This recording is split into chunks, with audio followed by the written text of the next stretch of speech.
आपको पहला आपको क्या देखा है कि अगर आपको किसी संख्या से 1/2 घटाने और परिणाम को 1/2 से गुणा करने पर 1/8 प्राप्त होता है तो वो संख्या क्या है। और समझ में इस बात को क्या करेगा प्रश्न में, क्योंकि यहाँ पर एक चर वाले समीकरण चल रहे हैं तो कभी भी ध्यान रखना एक चर ही लेना आपने को, दो चर नहीं लेना, ठीक है, क्योंकि प्रश्नावली क्या है, एक चर वाले समीकरण है। पहला सवाल क्या दे रखा है कि प्रश्नानुसार माना की संख्या क्या है, x, और प्रश्नानुसार आपने क्या दे रखा है, ठीक है, संख्या में 1/2 घटाने पर, संख्या में 1/2 घटाने पर प्राप्त परिणाम। अब देखो 1/2 घटाएंगे प्राप्त परिणाम क्या होंगे, देखो इधर कुछ है क्या है, इसमें कुछ नहीं है, नीचे एक है तो क्या हो जाएगा, एलसीएम लिया 2 आया तो क्या हो जाएगा 2x - 1 हो जाएगा। तो प्राप्त जो भी संख्या है, प्राप्त जो भी परिणाम आए घटाने पर उसको क्या करना है, 2 से गुणा करना है। किससे 2 गुणा करना है, 2 से गुणा करना है। गुणा करने पर प्राप्त संख्या क्या प्राप्त होती है, 1/8। तो हमें क्या करना है, x का मान ज्ञात करना है, ठीक है। तो यहाँ से हम कैसे सोल्व करेंगे, देखो 2x - 1 और नीचे कितना आ जाएगा, 4 आ जाएगा, इधर 1/8 है। अब यहाँ से क्या होगा, खींची गुणा होगा तो क्या हो जाएगा 8 2x - 1 और 4 × 1, ठीक है। ये इधर गुणा हो गया, 16x - 8 बराबर 4, तो ये क्या हो जाएगा 16x बराबर 4 + 8, तो 16x बराबर कितना हो जाएगा 12, तो x बराबर कितना हो जाएगा 12 नीचे जाएगा 16 हो जाएगा। अब 4 के 12 से काट लो, 4 × 3 = 12, 4 × 4 = 16, तो x का क्या मान आया 3/4, तो वो संख्या क्या होगी 3/4। आंसर चेक करने के लिए ये मान यहाँ पे रख दो, अगर 1/8 इधर आ रहा है तो क्या ये सवाल सही है। तो इस प्रकार हम करेंगे। सबसे पहले देखो वापस देख लेते हैं। तो माना की संख्या हम क्या मान ली, हमने x मान ली। प्रश्न में क्या कह रहा है कि एक संख्या में 1/2 घटाने पर प्राप्त संख्या, अब 1/2 घटाया, प्राप्त संख्या ये है, प्राप्त संख्या को 1/2 से गुणा करने पर 1/8 प्राप्त होता है। अब ठीक है, यहाँ पर मैंने मल्टीप्लाई कर लिया और यहाँ पर केजी गुणा करने के बाद x का क्या माना है 3/4 माना है। अब सवाल नंबर करते हैं 2।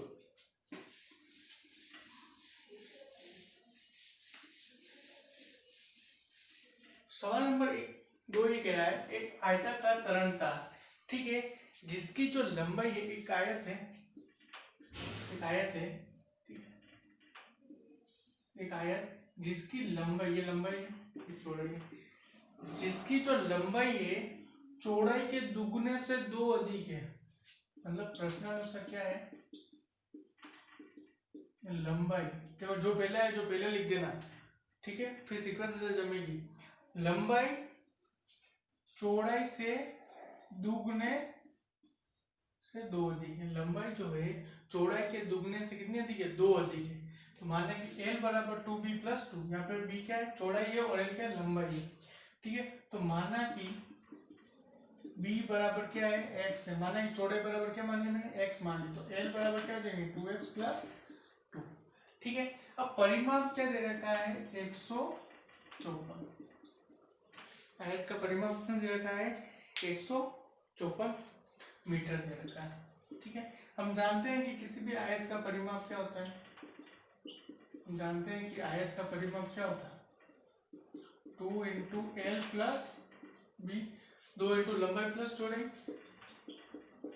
लंबाई क्या है 2x + 2 और चौड़ाई हमने क्या मानी, x मानी, और आपको क्या दे रखा है परिमाप 154, तो क्या हो जाएगा 3x + 2 = 154/2, तो क्या हो जाएगा 3x + 2 = 154 + 2 कितना हो जाएगा 77, तो 3x = 77 - 2, ठीक है।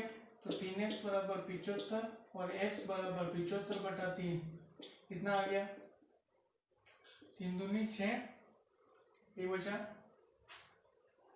3 × 15, तो x बराबर कितना आ गया 25 सेंटीमीटर, ठीक है। मतलब चौड़ाई कितनी आ गई 25 और लंबाई कितनी आ गई 25 × 2 + 2, तो कितनी आ गई 52, तो लंबाई आ गई 52 और चौड़ाई आ गई कितनी 25, ठीक है।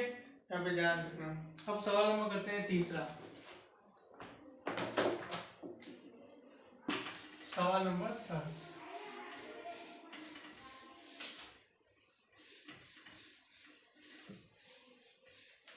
देखो सवाल नंबर 3 आपको क्या दे रखा है, एक त्रिभुज है। त्रिभुज किस प्रकार का है, समद्विबाहु। एक समद्विबाहु त्रिभुज है जिसका आधार क्या है, 4/3 सेंटीमीटर है। देखो समझना इस बात को, समद्विबाहु में क्या होता है, कोई दो भुजाएं बराबर रहती है, लेकिन समबाहु त्रिभुज में क्या होता है, तीनों भुजाएं बराबर रहती है। समद्विबाहु में क्या होती है, तो दो भुजा बराबर रहती है, इसलिए यहाँ पे एक भुजा दे रखी, मतलब यहाँ दोनों की क्या होगी, इधर की बराबर होगी। इधर में क्या बना, तो x मान ले, तो यहाँ की भुजा भी x मान ली, यहाँ की भुजा भी मैंने x मान ली, ठीक है। अब देखो परिमाप आपको क्या दे रखा है, परिमाप आपको क्या दे रखा है, देखो 4/4 सही 2/2, 4 सही 2/15 आपको परिमाप दे रखा। हम जानते हैं कि समद्विबाहु त्रिभुज का परिमाप क्या होता है, भुजा। किसी भी त्रिभुज का परिमाप क्या होता है, भुजा प्लस भुजा प्लस भुजा। आपको क्या दे रखा है, 4 से 15/2, 4 से 2/15। अब इसको सोल्व कैसे करते हैं, 15 × 4 60, 60 + 2 62/15, ठीक है। अब देखो भुजा मैंने इधर क्या मानी, x मानी, इधर भी x मानी, इधर क्या है 4/3 है, इधर क्या आ जाएगा 62/15 आ जाएगा, ठीक है। अब ये कितना हो गया 2x, 4/3 इधर पक्षांतरण कर रहा हूँ, तो 2x बराबर इधर 15 एलसीएम आ गया, तो 62 - 4 × क्या आ जाएगा 5, और 2x बराबर 60 - 20/15, तो 2x बराबर कितना हो गया 2, ठीक है 42/15। तो x बराबर कितना होगा 42/15 × 2 हो जाएगा, कितना हो जाएगा 30, ये 2 नीचे चला जाएगा, ठीक है। और 5 तो 2 के बारे से 21/15, और 3 के बारे में 7/5, तो x बराबर कितना है 7/5। इसको ऐसे भी लिख सकते हो, 5 का भाग तो सामने है,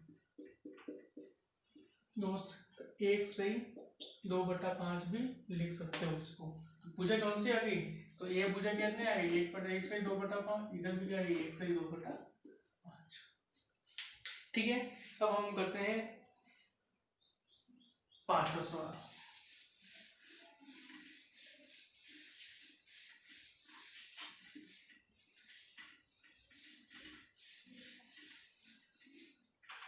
पांचवा सवाल क्या है, देखो सॉरी चौथा सवाल, दो संख्याओं का योग 95 है, यदि एक संख्या दूसरी संख्या से 15 अधिक है तो संख्या क्या है। अब यहाँ क्या देखा, दो संख्याओं का योग 95 95 है, तो पहली संख्या और दूसरी संख्या, दो संख्याओं का योग कितना 95 है, तो माना कि पहली संख्या मैंने x हो गई, तो दूसरी संख्या क्या होगी 95 - x, ठीक है। इन दोनों को जोड़ो, देखो x से x कट रहा है तो 95 पे आ रहा है, -x से प्लस हो गया तो 95, मतलब दोनों का योग कितना आ रहा है 95। बाय मत कर देना, क्योंकि यहाँ पे एक चल रहा है इसलिए x ही लेंगे। पहली संख्या x मानी तो दूसरी संख्या क्या होगी 95 - x, ठीक है। तो पहली संख्या क्या होगी, दूसरी संख्या होगी। अब क्या देगा प्रश्नानुसार, प्रश्नानुसार क्या देगा,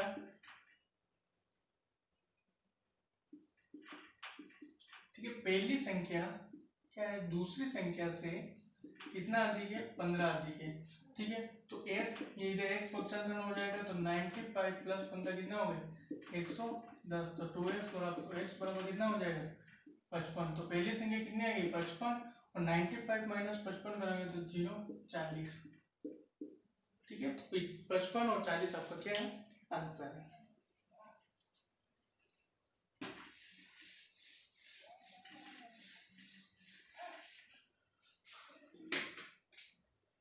देखो पांचवा सवाल क्या दे रखा है कि दो संख्याओं का अनुपात क्या है 5:3 है, ये प्रथम संख्या है, ये दूसरी संख्या है, तो इनका अंतर कितना है 18, तो संख्या ज्ञात कीजिए। अब मैं बता देता हूँ कि अनुपात जो होता है वो क्या होता है, काल्पनिक मान होता है, उसे वास्तविक बनाने के लिए x का गुणा किया जाता है।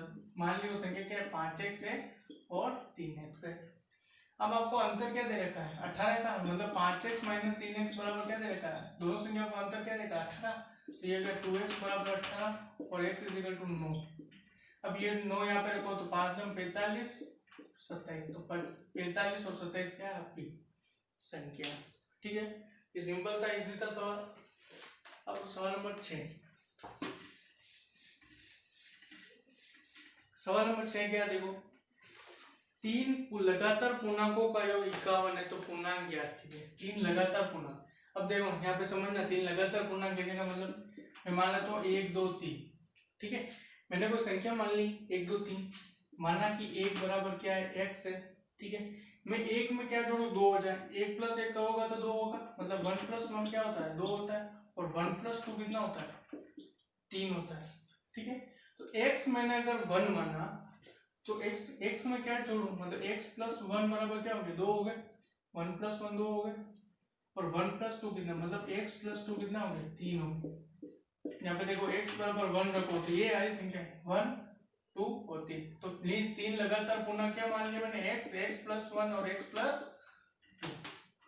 ठीक है, x प्लस 1 और x प्लस 2, तीन लगातार पूर्णांकों का योग इसने क्या बोला 51 है। ठीक है, तो संख्या ज्ञात करनी थी, ये कितना होगा 3x प्लस 3 बराबर 51, 3x बराबर 48 और x बराबर कितने हो गए 3 एकम 3, एक बचा 3 संग 18, तो कितना हो गया 16 17 और 18।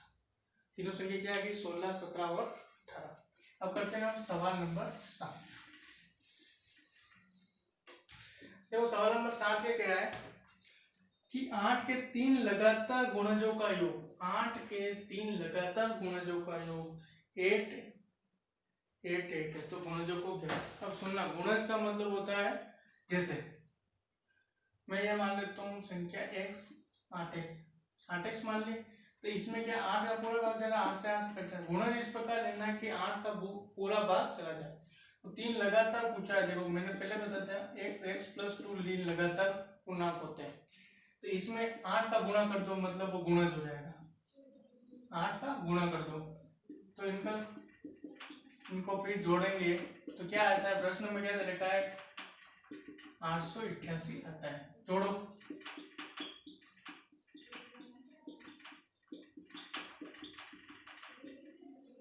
तो कितना आ गया 24x प्लस कितना आ गया 24 बराबर 888, और 24x बराबर कितना आ गया 8 में से 4 के तो 4 864, 24 का भाग दो कितना आ गया 36।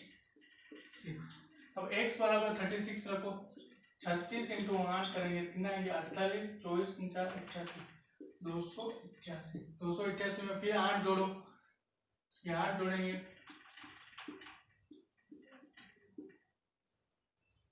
296, वापिस 288 में 16 जोड़ो 304। देखो यहाँ तक तो यही आएंगे 288 आएंगे यहाँ तक, इसमें फिर 8 जोड़ो 200, फिर इसमें 16 जोड़ो 304। इस प्रकार ये सवाल नंबर 7 कंप्लीट। अब सवाल नंबर करते हैं 8। सवाल नंबर 8 क्या दे रखा है,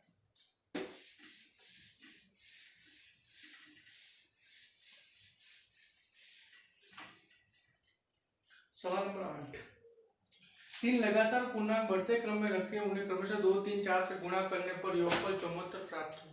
बढ़ते क्रम में रखना है, तीन लगातार पूर्णांक x प्लस 1 x प्लस 2। ठीक है, 2x प्लस 3x प्लस 1 और प्लस 4x प्लस 2, मतलब इन्हें गुणा करने पर 2x 3x प्लस 1 और 4x प्लस 2 को गुणा करने पर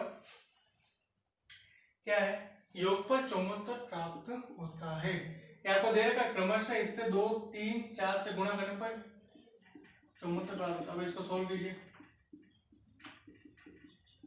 74 ये कितना हो गया 9x प्लस 11 बराबर 74, ये 9x बराबर कितना हो गया 63 हो गया, 11 इधर बख्शा तो x बराबर कितना हो गया 7 9 63, तो 7 8 और 9, तीन संख्या कौन सी हो गई 7 8 और 9। क्या दे है, राहुल और हारून की वर्तमान आयु में अनुपात 5:7 है, 4 वर्ष बाद उसकी आयु का जो योग है 56 वर्ष हो जाएगा।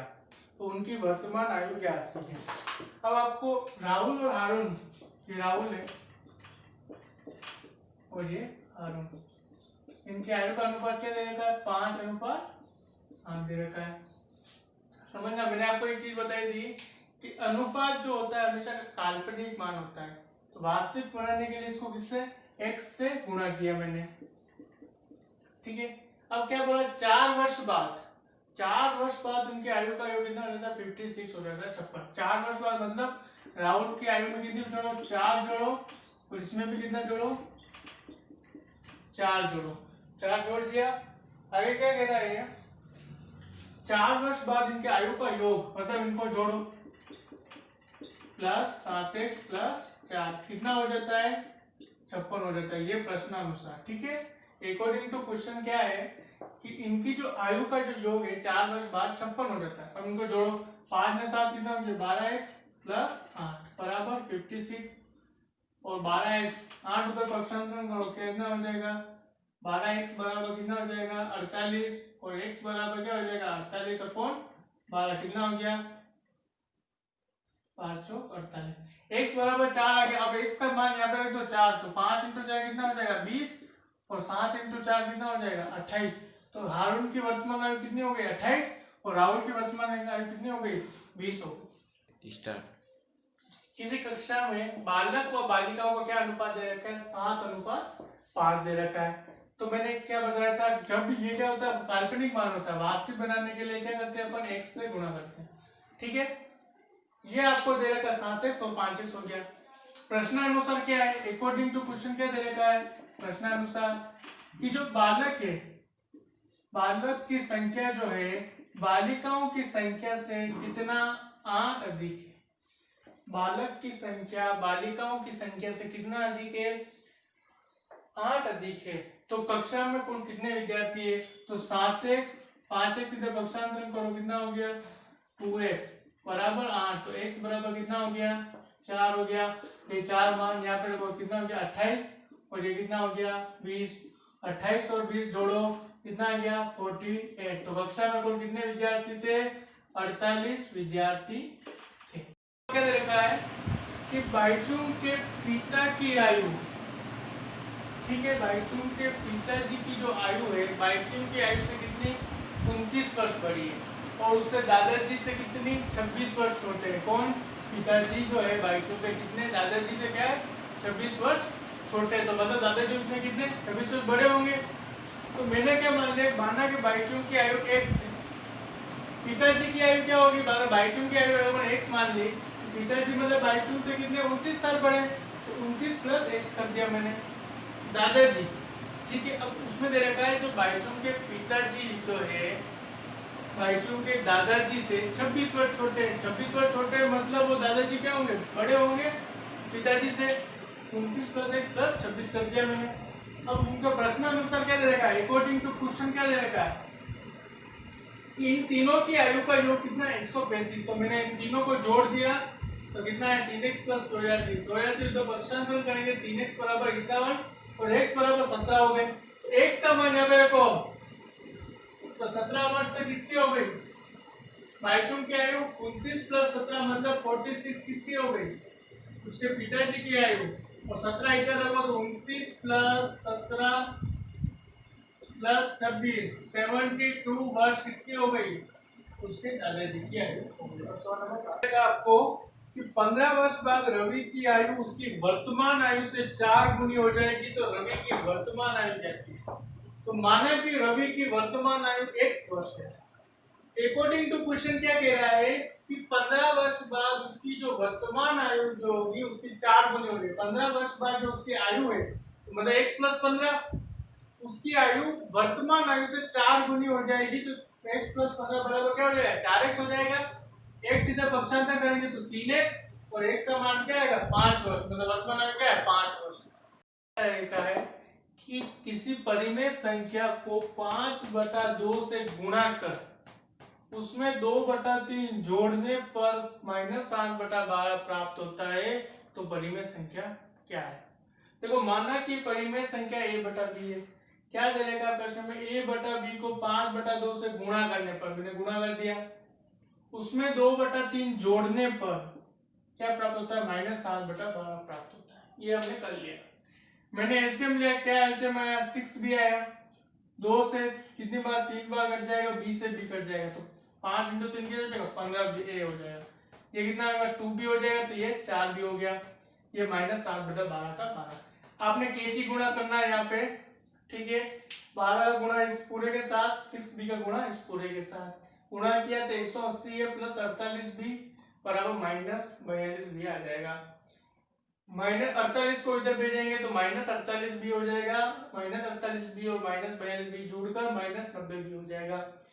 फिर देखो 180 है, ये -90b इधर लाओ तो यहाँ पे कितना बच जाएगा, 1 बच जाएगा। ये चीज नीचे लाएंगे तो कितना बच जाएगा, 1 बच जाएगा। 1 0 से 1 0 कैंसिल आउट। 9 से 18 कितने बार कट गया, 2 बार, तो -2 है अपॉन b आ गया बराबर 1 चल ही रहा है। ये 2 नीचे चला जाएगा, -2 तो क्या आ जाएगा, -1/2 क्या आ जाएगा, आपकी परिमेय संख्या आ जाएगी। सवाल नंबर 14 देखा है, लक्ष्मी एक बैंक में खाता खुलाती है। उसके पास नकदी के रूप में 100 रुपए, 50 रुपए और 10 रुपए वाले नोट है।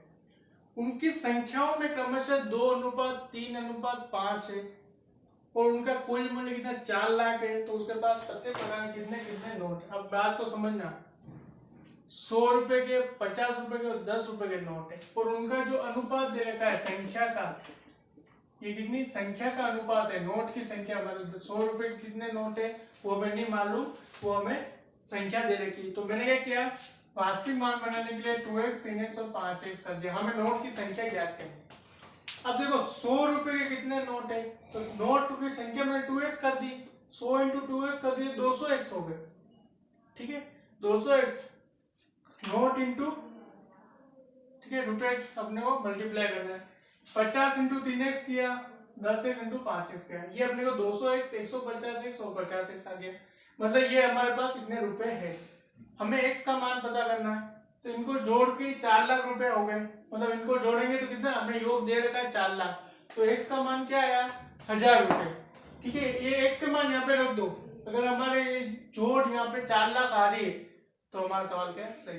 अब x का मान 1000 है, हमें नोट की संख्या पता करनी थी, x का मान यहाँ रख दो, तो ठीक है। तो 100 रुपए के कितने नोट होंगे, 2000 आ जाएंगे। ये 100 रुपए के, ये 50 रुपए के, 10 रुपए, 100 के 2000, 50 से कितने हो जाएंगे, 3000 और 5 के कितने हो जाएंगे, सॉरी 10 के 5000 नोट, ठीक है। ये हमारा क्या है, आंसर है। सवाल नंबर 14, ठीक है। तो इस प्रकार हमें ये क्वेश्चन करने हैं। अब आपके जो होमवर्क रहेगा आज का हो गया है क्वेश्चन नंबर 15 और क्वेश्चन नंबर 16, 2.2 का, ठीक है।